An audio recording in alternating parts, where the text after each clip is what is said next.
All right, Job chapter 19. Let's call this one chipping away in their feelings without mercy in this chapter where Job responds to Bildad, beginning in verse 1, where he says, Then Job answered and said, How long will you torment me and break me in pieces with words? These 10 times you have cast reproach on me. Are you not ashamed to wrong me? They, of course, don't believe that they are wronging him at all because they are determined to find fault in Job that would justify his situation. Job, however, is going to take a moment to respond to the allegation that he has somehow fallen into a trap of his own doing, something that we did not highlight in Bildad's response to Job from the last chapter, but it comes from an allegation that Bildad made that Job had somehow caught himself in one of his own snares. But going back to one of Job's earliest responses, he said, look, I did not call you here for bail money or to pay some sort of unsatisfied debt that I owe. These things are coming together from circumstances that are beyond our pay grade.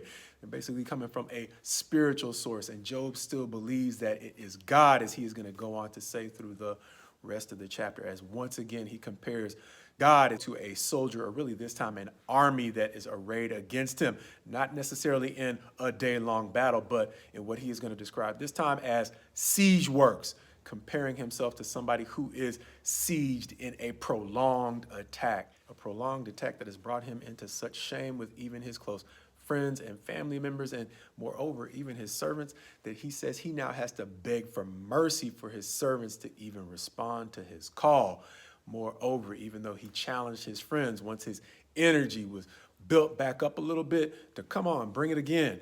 this time he is going to beg them for mercy, seemingly asking them to just stop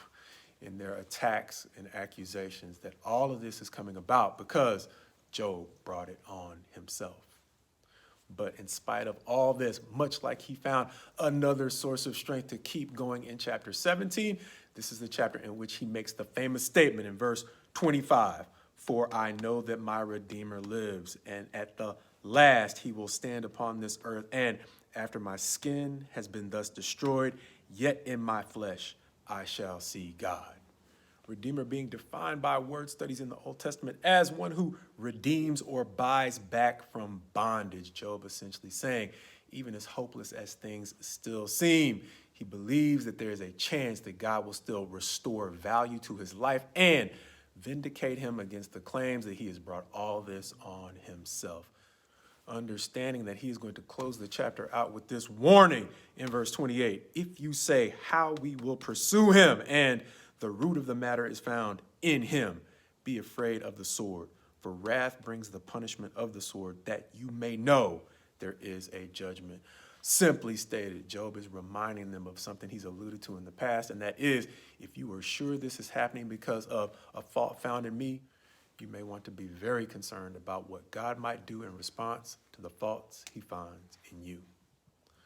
Understanding that as ominous as that might sound, it's actually just sound advice that they would be able to hear if they weren't listening to Job in their feelings.